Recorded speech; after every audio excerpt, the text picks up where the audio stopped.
Hey, welcome to the CMO Whisper Show. I'm your host, Steve Olensky. Part marketing practitioner, part ad agency veteran, part journalist. I was a writer for Forbes for 10 years. I've had so many insightful conversations over the years with business leaders, to athletes, to celebrities, to, of course, CMOs. The only difference now is instead of sharing those insights through written form, I'm doing it this way. My guest today is Melton Littlepage, CMO of 1Password. Trusted by more than 100,000 businesses to protect their data, 1Password gives you complete control over passwords and other sensitive business information. Melton has a 20-plus year track record of innovation, category creation, and growth acceleration at innovative technology companies. Now, prior to joining 1Password, Melton was the CMO of Outreach, the leading sales execution platform, helping individual sales reps and whole revenue organizations create more pipeline and close more deals. At Outreach, Melton led the global teams responsible for strategic communications, brand, demand generation, customer expansion, product marketing, community, and sales development. And finally, Melton, his wife, and his 3 labs live in the suburbs of Washington, D.C. Melton Littlepage, my friend, welcome to the show. Hey, Steve. It is awesome to be here. Thanks for having me. You are more than welcome, my friend. I had a great time chatting with you off air. We are definitely kindred spirits. We're going to have a blast here. We're just going to have a conversation and hit record. So here we go. Okay, let's do it. I want to start with category creation and building in a new category, right? So I've interviewed other folks who in other industries launched or got into a new category and a challenger brand, things like that. So talk to us about the category creation and the importance of building and marketing and building a new category. Well, I mean, it really starts with the idea that no buyer wants to buy software. Like they don't wake up and say, I really need to buy this thing today. Instead, they wake up 10 minutes before their alarm goes off with their heart pounding, saying, this problem is killing me. I really have to get on top of this. But a lot of times that problem doesn't have a name. That problem doesn't have a story behind it. It's something that is in their business that is a job to be done, but it may be an elephant in the room. It's something that people have taken as as for granted. Like, oh yeah, well, I mean, you just can't solve that, or that's just the way things are in our business. Or maybe people have tried in the past to tackle it, and it turned out to be, the thing that tanked their careers. And so there are these things out there that are big and gnarly. They cause a lot of pain in an organization or in someone's private life. And they just don't have a language to talk about it. They don't have a framework to say, my problem is real and it exists, and here is a realistic way to solve it. And that there isn't a journey you can take that person on to bring them from that problem to your solution. And so the purpose of category creation I've become a student of it, as sort of a disciple of some really great category creators that I've worked with. But the principle of it is building a language around the problem and the pain and the consequence of having that problem so that people can talk about it. And then if you can talk about the problem, you can actually describe or name the solution, right? And the name of the solution is the category, right? And so that's if someone is out there is like, well, I don't get it, what is a category? Then fine. A category is naming and claiming the solution to a problem. But what's most important is recognizing the problem, defining a solution for it that hasn't existed in the past, and then creating a language set that captures all of that in a way that you can easily communicate it at scale to the people that have that problem. And so this is the reason marketing does this is because it's very much a marketing challenge to present the story in front of the buyer in a way that the buyer is going to get it. They're going to believe it's like, wow, you must know more about this problem than even I do. And I believe that you can solve it because you can describe to me my situation better than I can myself. So if you can do all of that, then you're going to have that buyer on your side, not just as a purchaser. Like I market SaaS software. So not only will they become a subscriber to your product, they'll actually become a believer in the category. They'll tell their peer group, right? They will evangelize, even though they don't know they're an evangelist, because it's just remarkable. It's like, hey, for the first time, I'm able to do this thing or solve this problem or make this pain go away. Let me describe the painkiller to you. And so the word of mouth becomes like this really important, really invisible wind in your sails. Yep. And the person you sold to, they also need a language to be able to describe to their peers the problem and the solution. And so again, the category plays a really important role. We all know is word of mouth, but word of mouth needs the words. And so the category actually describes the problem, the solution, and the reason to believe all in one. It's a really useful tool. It really is. And I'm listening to you, and I'm such a big believer in just keeping things simple, right? And one of the things that drives me crazy, and I want to go on a limb and say it's for you as well, when marketers try to market, promote, sell, pick a word, a product instead of the solution to the problem the product will solve. If you just look at it, you just said it was perfect, right? But you and I both know there's so many out there who are just pushing product. Well, it's because the product is what you know. It's like you're an expert in the product. You're in the room with the product managers and your visionary CEO, and you're listening to the strategy. Here's why the product is what it is, and here's why the features are what they are. And so as a marketer, you're like, oh, great. I'm totally bought into this. I just want to tell that story. And so product marketers, and they play a critical role in businesses, but they tell the product capability stories and the value of those capabilities. And so it pushes the product out into the market. And that's important. And it plays a really critical role in supporting sales. And if you're in a well-established category with other competitors and you need to prove differentiation, that's really one of the only tools you have for establishing differentiation. But if your product is new, it's the first of its kind, describing what the features, are isn't all that helpful because people don't even know if it's for them or not. And they don't understand why that feature is valuable. Mm-hmm. And so if you're breaking a new ground,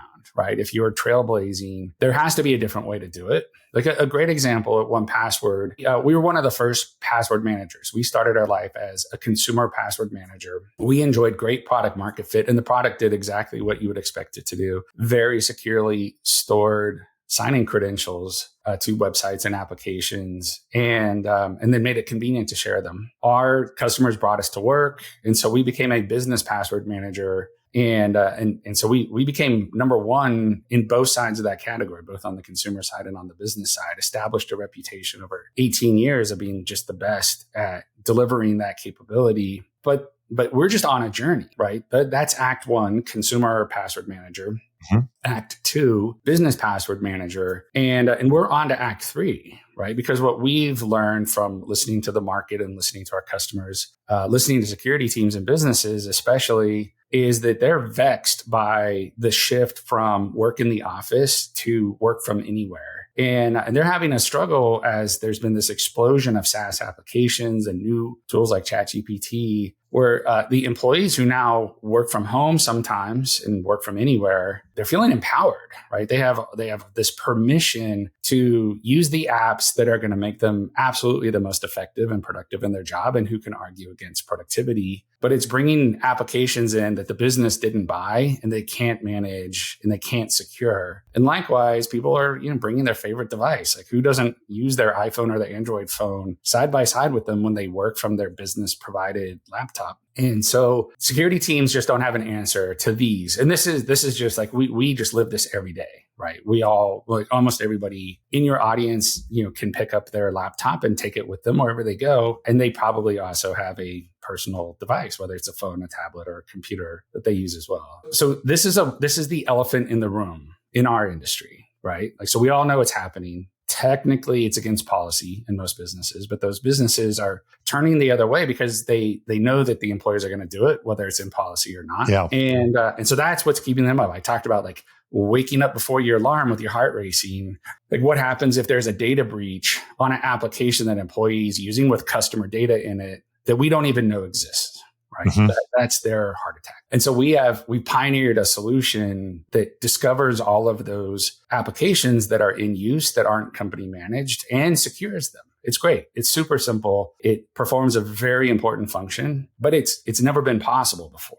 And so there's no language for it. There's no way to describe what that is. And you can't even describe the problem very easy because there's not a language for permitting the use of SaaS apps that are chosen personally by an employee that are outside of policy but permitted. Right. And so we had to invent a language for that and coin a category name that was really the umbrella that housed the description of the problem and the consequence of the problem, data breaches, ransomware attacks, and then tie that into a solution that is realistic and simple. And so we launched a product and a category at the same time this year, which we coined as extended access management. And it was very specific and deliberate. There's an established category called identity and access management. And it is securing the applications the business owns and manages and the devices that the business owns and manages. So we said, okay, great. We need to extend those security measures over the devices the business doesn't own, personal mobile phones, for instance, and over the applications the business doesn't manage. Somebody bringing Figma in or Monday in or Asana in from the edge. And so we just said, okay, that's extended access management. We're just extending what is great in the old work from the office days, and we're extending it into this new distributed workforce, work from anywhere world. And as soon as we said that, it made sense. Like we can go to any security team and say, we offer extended access management, and they know what it is before we even describe what it is, right? Even though it's never existed before. And when we describe the pain points in their business, they're like, yes, we have that. We don't talk about it. Yes, we tried to write a policy to make that go away. Couldn't do it. And then they immediately lead to, can you solve that? And we're like, yeah, our extended access management solution solves that. And so we're immediately 60% of the way through the sales cycle. They're basically to the point of demo it, give us a proof of concept, let us pilot it, or, straight on to purchase. And so we couldn't have done that without creating the language that would resonate with the buyer. In just being able to name and claim the problem it was as important as being able to label the solution. It's fascinating because there's no precedent, right? You're launching a whole new category, and takes some, what's the old adage of the first one through the door always gets bloodied. Right. So I would imagine it's the same thing that holds true here. First one in the new category, you're going to take some hits because you have to explain what the category is in the first place. And that's why we took great pains to make the category name as intuitive as it can be. Mm-hmm. So that's step one. Step two is dragging our competitors into the category, whether they want to be there or not. And so if you think about the competitive battleground, right? Any deal, there is likely to be the favored vendor. They're in column A, but there's normally, if you're doing a deal of any size, the company has to have column B and column C, right? A vendor shootout. And so we can actually pull other vendors in and say, like, we not only created the extended access management category, but we have the strongest extended access management solution. Let us show you a comparison of our extended access management capabilities to our competitors. And of course, our competitors don't have it, but they have pieces of it, right? Mm-hmm. And so you can show a highly complete solution against an incomplete solution. And that just opens the eyes of the buyer. And they're like, okay, this is a real problem. We have this problem. There's a real viable solution. Other companies have implemented this viable solution and have achieved all the benefits described. And it's the best of all of the options. And so therefore I have confidence. This is a high value, low risk purchase. And that's how we get it done. Interesting. I want to switch gears here because you guys did something earlier this year that was really interesting. And you sponsored a golf tournament. And for those who are familiar, it was the President's Cup, which, if you're not familiar with the President's Cup, allow me to elaborate. It's a series of men's golf matches between a team representing the U.S. and an international team, the rest of the world, except for Europe, because the United States and Europe compete in the Ryder Cup, if you're not familiar with the different cups within the world of golf. So 1Password sponsored the President's Cup. How did that come about? What was the rationale behind that? I think it's important to share that I'm truly a data nerd. And so if you work in my organization, you know that one of our values is be data-driven in every decision. You always start from the facts and work your way out towards hypothesis. And so we know who our target buyer persona are in our consumer business as well as our B2B business. And I think it's important to mention, like I said it before, we have millions of consumer customers. That's the roots of our company. And then more than 100,000 B2B customers. And those are both really important lines of business for us. We have well-researched buyer persona and we know how to reach them through digital marketing. We know how to find the people that are currently in the market and pull them into our demand capture traps. We don't have a proven path to do is go find the people that aren't in the market now and rattle them, like give them a good hard shake and see who we can get off of the sideline and into the game. Like if 3% of our potential buyers are going to buy in the next 12 months and 97% are not, it's really meaningful for us if we can get that 97% on the sideline to be 96% on the sideline. Because one more percent entering the market, that could increase our growth by 25%. The numbers are huge if we can pull it off. And so we hired CAA Sports, which has a tremendous media research arm. And we gave them our persona documents. And we said, research these buyers and figure out where they are when they're attached to their passions, right? When their heart is engaged, but they're not in the office, right? And when I mean their heart is engaged is the reason I like sports, especially marketing inside of sports when you're in a software company, is there's not a lot of passion for SaaS software. There's a huge amount of passion for the team you root for, right? It's an unnatural amount of passion and commitment to a team that A, may not be that good, B, maybe something that you personally you're frustrated that they make the decisions that they make, but your heart is so invested in it that you're going to watch the games, you're going to wear the jerseys, or you're going to go to the events. It's irrational, but it's real, right? Mm-hmm. Well, in marketing, we know that a lot of purchase decisions are like that too, right? You choose to buy with your heart and then your head justifies it. When you're a sports fan, you're a sports fan with your heart, and sometimes your head can't even keep up. And so we wanted to integrate sports into our marketing programs, but we didn't know where to start. We hired this agency. They researched all of our persona, and they came out with a scored list of types of sports, and then within the types of sports, the actual activations that had the tightest fit between our buyer and a sponsorship opportunity. And golf turned out to be one of the highest potential sports for us. And in fact, sponsoring a golf tournament was the highest scoring, in the golf category, because it puts you on a stature, right? Golf tournament sponsors are Coca-Cola and BMW and Dell Computers and Accenture and AT&T. That's the elevation of the brand that we have the potential to be at that altitude and be seen as peers of these Goliath category leaders. That's what we wanted, right? Change the entire market's perception of what our brand is and how influential we are. So we went down that route, and being a proud Canadian business, we're one of the largest Canadian startups in Canada's tech history. We had the opportunity to sponsor President's Cup, which was played this year in Montreal. And it was just too good of an opportunity to pass up. There's always 3 sponsors to President's Cup. The other 2 sponsors were Rolex and Cognizant. And, if I had the opportunity to put myself at a level playing field with Rolex, one of the premium B2C brands, yep, and Cognizant, an elite B2B brand, that fits both sides of my business. As the consumer business, our price point for consumers is nowhere near Rolex's, but that's an awesome stratosphere to be in. And then with Cognizant on the B2B side, I would love for people to think that we had that type of global clout. We basically borrowed as much brand equity as we could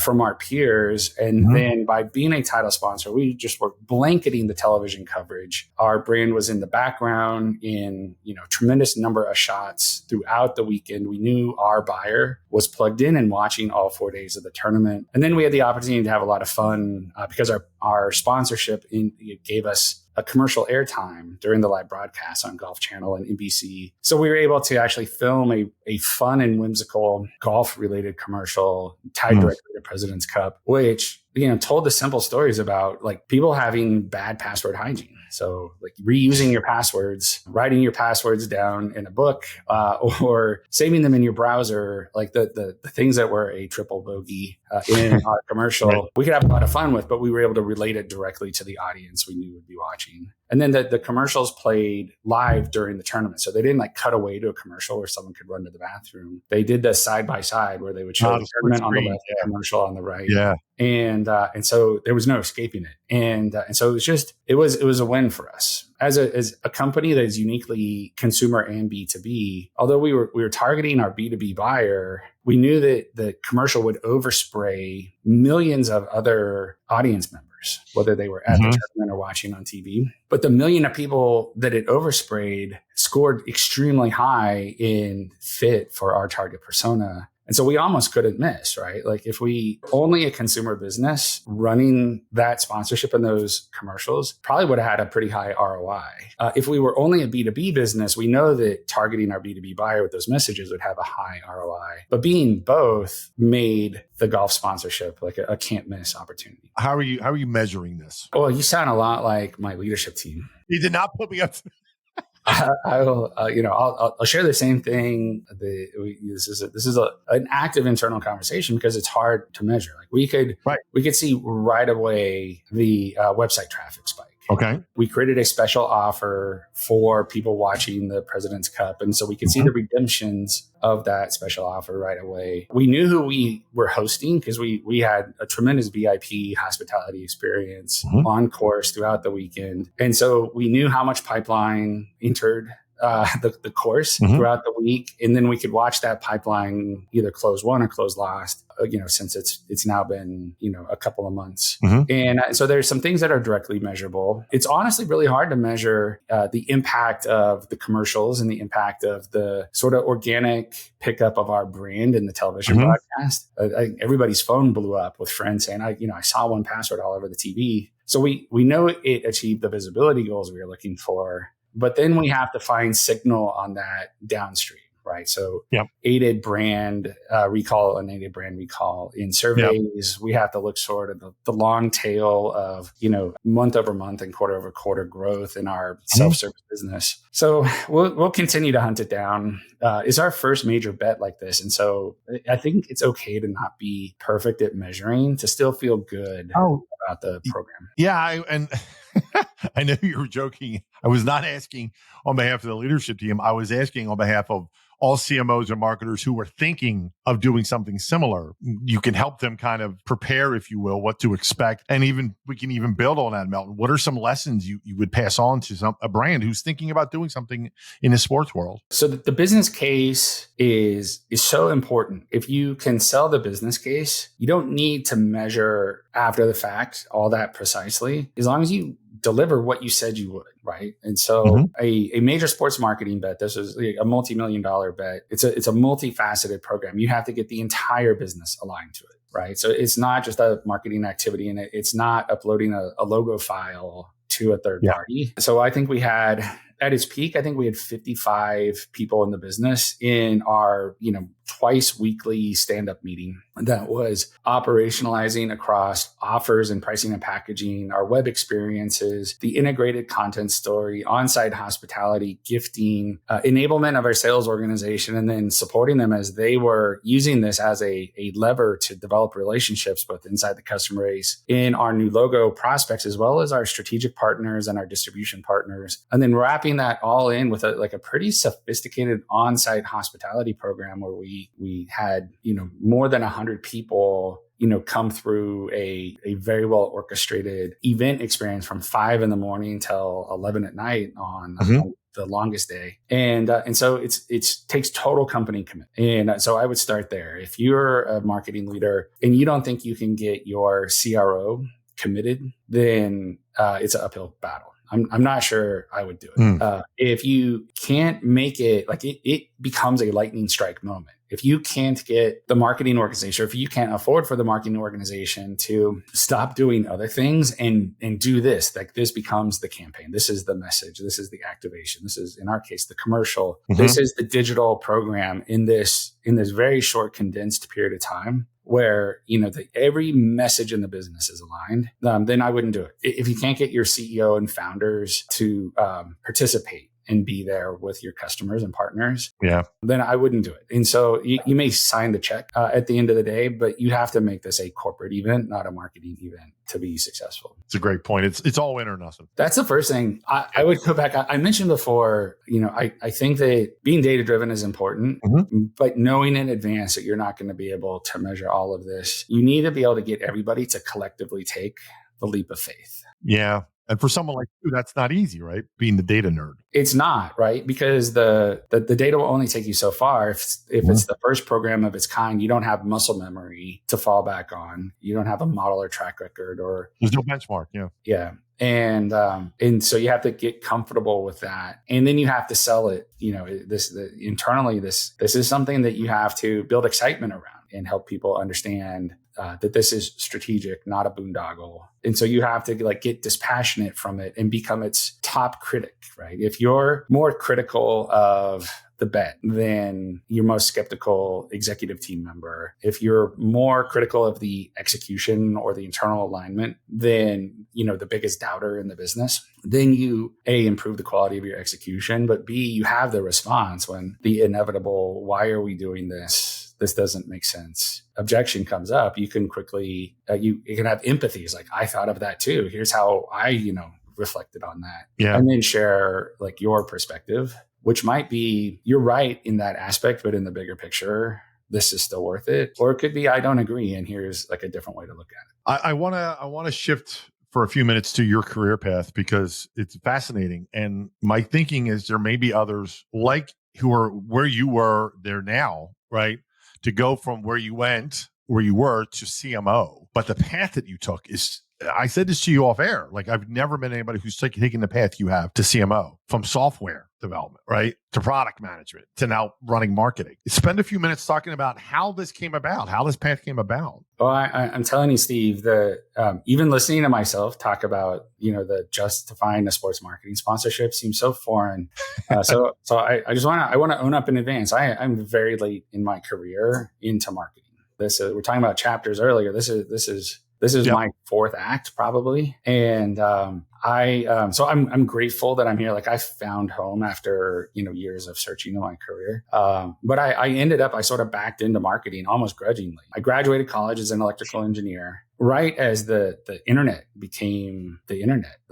My first exposure to it was in my third year of college when we were able to network together a video game called Doom and run it on computers in different homes. It was so extraordinary. A lot of people just enjoyed the gaming experience. I started to ask the questions how is this even possible? And that led me down a path, because a lot of an engineering program is software development. It led me down a path of searching for a career where I could build internet-based systems, because that seemed to be important. I didn't know why, but it was very obviously more interesting than designing a modem chip, which is what my job offer was that I turned down in Silicon Valley, much to my parents, huge disappointment. And so I went to work at a company that was just on the vanguard of building what today we would call a B2B software application. But there was no language for that back then. There was very first versions of web servers. There was the Mosaic browser, but they obviously had the bulletproof reliability of mainframes, which is what most business systems were in that era. But they had the usability of what at the time was called graphical user interfaces, GUIs, which were PC-based, Windows-based usually systems, and those graphical user interface systems had no scale. You could never roll it out to 100 people in an office or 1,000 people in a call center. But they were easy to use. Using a mainframe was unbelievably hard to learn, but the mainframe never crashed. And so my aha was, we can build these reliable systems that are easy to use. This obviously is the future. I want to be a part of it. So I talked my way into a software development organization. And it turned out I was a really poor software engineer, and I was very buggy. I was slow, but I made up for it by being low quality. And so I was quickly elevated out of a software coding role into being a project manager and interfacing with the customer on the requirements, because it was a business system that was these were being custom developed. And I wasn't all that diligent as a project manager. I couldn't run a project on time, and things got a little squirrely. But I was really good working with the customer, and so I was promoted again just to get me out of harm's way. And so I became the account manager and scoped projects, and that was actually a lot of fun, problem solving. And I got good enough at that they said, hey, maybe you shouldn't do any contribution to the development because you're still an anchor on our boat, but we'd love for you to sell this for us because you really get it. And so I ended up into a long portion of my career where I was selling first custom software development, and then I came inside as a general manager of a smaller, what we call SaaS today, company as the general manager. And so in the general manager role, I had sales and marketing and professional services, but all of it was in service of truly understanding the customer's needs and making sure we delivered on that and kept them satisfied over a long period of time. A lot of my customer base was existing customers that I just continue to harvest expansion opportunities off of. And so that really taught me the appreciation of the product has to deliver. It's one thing to sell, but if you're selling promises that are never fulfilled, then you get to sell that customer one time and then they go away. Yep, right. If you actually sell the solution to their problem, that solution becomes invaluable. It becomes core to their operation. And then it gives you permission to sell one more solution, solve one more problem, and continue to add value, because this is when I learned it's actually a relationship that brings along software that is hired. Got it. Is this where the marketing side kind of opened up? It's not. So in that company, I was a little enthusiastic about the direction the product should go to satisfy these customers, and was fortunate to be elevated chief product officer and got to set product strategy in a brief period of time for this company. And then we were acquired. This was an expense reporting software, and we were acquired by Concur, which went on to become the industry giant in expense reporting. But at the time, it was a very level playing field with 6 or 7 equal competitors. And they asked me to help them, bring to market a free trial to buy, basically a freemium version of their expense reporting product. At the time, they were purely enterprise. So I worked with a really talented set of people and helped build this free trial to buy product. And led from the product side of the house, the go-to-market of it. And it was a total failure. It was unreal. We were so proud of it, but after 6 months in the market, it had $20,000 of monthly recurring revenue. The run rate, it wouldn't even pay the bill of 2 team members. Right. And we began to doubt it. Maybe there's not a market. Maybe people just want to continue to Excel forms and stable receipts to them. And so I became again, it's sort of a characteristic. I became a pretty vocal advocate for doing something different than we were doing. And that earned me a tap on the shoulder to step across and join the marketing organization, but lead marketing for this free trial to buy motion. And that I went into that grudgingly, no, you don't understand. I'm the product guy. This is not what I do. But I quickly fell in love with it. I had no idea how data driven it was. When you could figure out where your buyers were, how to engage them, reach them, pull them in, bring them through a funnel, that buying experience, which for us was coaching people through free trials. It really scratched the itch that had always been there in software development and sales. But the permission to do pretty outlandish things was too tantalizing to pass up. And so we very early on, we just have to break through the noise. We have to be non-traditional with a lot of encouragement from the head of this group, a wonderful lady, Elena Donio. She gave us permission to go out, and we did live read commercials with Howard Stern during the Howard Stern radio show, where he would express his frustration as a small business owner. It's what I hate is when my employees don't get reimbursed and their spouse is hey, we have to pay a fee on our credit card bill because you can't get your money back. So we tapped into the empathy, and then inside Concur, every phone would melt down. Our website would blip, everything would come to a stop because everyone wanted the solution to that problem. Yeah. And our poor front desk receptionist, she had no idea what was coming her way every 45 minutes when he did this commercial. And so we quickly learned that at scale, if you resonate with the problem that is haunting people, keeping them up at night and is truly feels like the unsolvable problem that has personal pain associated with it. If you can do that at scale, you're going to grow the business to the moon. And so not exclusive to that, but in marketing experiences like that, we outdistance all of the expense reporting competitors in that free trial to buy segment. And Concur went on to be a true juggernaut as one of the early SaaS pioneers. So those memories cemented for me is marketing is the thing. I love it. What a great, hopefully that will inspire others who are in a similar position that you were, who are currently in that, to go, maybe there's something there when it comes to marketing. But if not, what a great time. I knew this time would fly by, my friend. I cannot thank you enough for spending a few minutes with me and my listeners, and I greatly appreciate it. Steve, it's been a real pleasure. Thanks for having me on. Well, that wraps up another episode of the CMO Whisperer Show. I hope you shared this episode with your friends. And if you have not already, please subscribe to be kept up to date on all the latest episodes. And if you're so inclined, leave me a review on your favorite podcast platform. Thank you.